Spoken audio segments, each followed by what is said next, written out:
premier da Groenlândia já tem em sua mente um possível cenário de invasão norte-americana.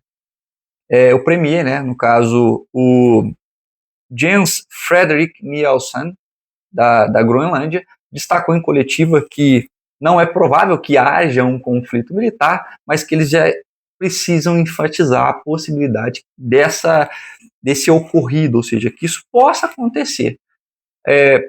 A gente ainda não sabe, está tudo muito nebuloso, a gente não consegue cravar se vai de fato acontecer uma invasão, se vai haver um conflito militar. Nós estamos vendo aí a Europa retalhando, aprovando o pacote no caso de sanção ou de congelamento de negociações ou de acordos comerciais com os Estados Unidos. Eles chamam isso de bazuca comercial.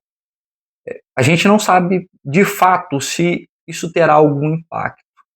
A gente sabe que provavelmente esse tipo de sanção, esse tipo de contramedida é um sintoma de escalonamento desse conflito. Então, se essa escalada continuar e não parece que ela vai parar, porque o próprio Donald Trump tem trucado cada vez mais a União Europeia sobre a Groenlândia, é muito provável que a gente veja todo o xadrez geopolítico mudar. Eu já fiz um vídeo aqui, um vídeo mais bem elaborado, falando das possibilidades que a Europa corre, tá, com essa ameaça do Donald Trump.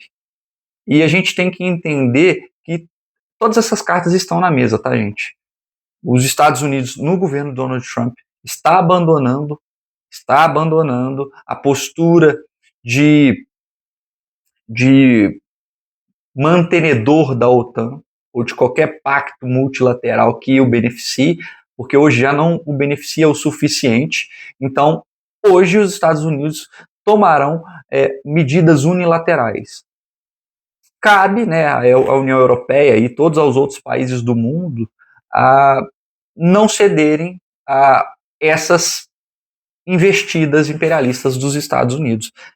Eu acredito que se a Europa não conseguir fazer qualquer tipo de aliança, eu não estou falando aliança militar não, tá, gente?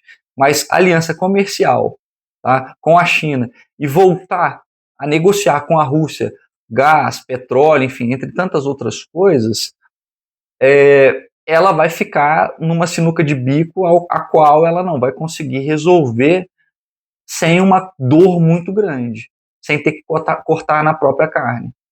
E a gente sabe que o que mantém muito a Europa do jeito que ela é, né, enfim, com essa estabilidade, com esse respeito às instituições que eles pregam, enfim, e essa neutralidade, que a gente sabe que não é neutralidade, porque sempre eles se colocam ao lado dos Estados Unidos, isso só ocorre por conta do estado de bem-estar social que eles vivem lá.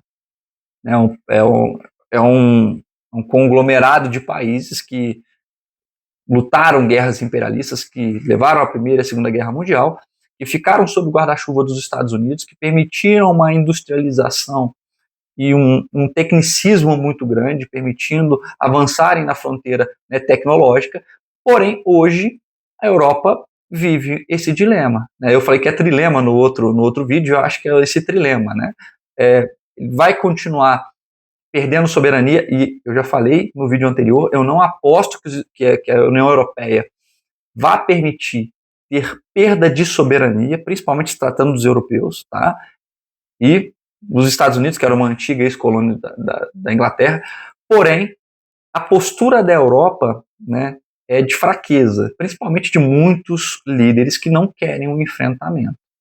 A própria Giorgia Meloni, enfim, entre outros, eles não querem um enfrentamento, nem mesmo nas questões de enfrentamento comercial.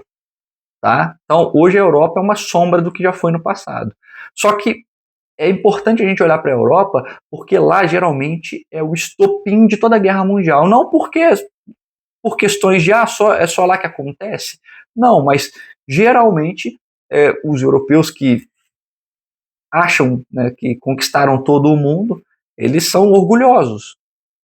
Eles têm uma tendência a serem bastante reativos quando essa, essa, essa dinâmica imperialista se volta contra eles, que foi o que aconteceu naquele período entre eles mesmos, tá?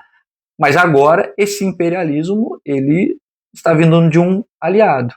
Então a gente vai ver a reconfiguração dessa Europa, gente. A minha perspectiva, tá, que eu deixei até no outro vídeo, é que a Europa vai se reconfigurar.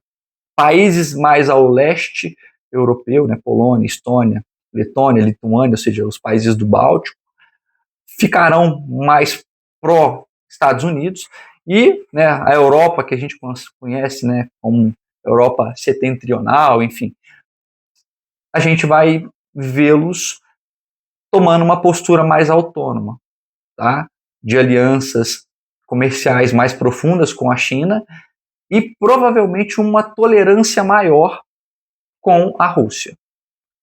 Então vamos ficar de olho aí. O que vocês acham disso? Vocês acham que a gente vai chegar ao ponto do Donald Trump, ou seja, dos Estados Unidos invadirem a Groenlândia? Ou vocês acham que ele vai sofrer impeachment? Eu vou falar sobre isso num outro vídeo. Curtam o vídeo, espalhem esse vídeo por aí, tá, pessoal? E segue o canal. Muito obrigado e até um próximo vídeo.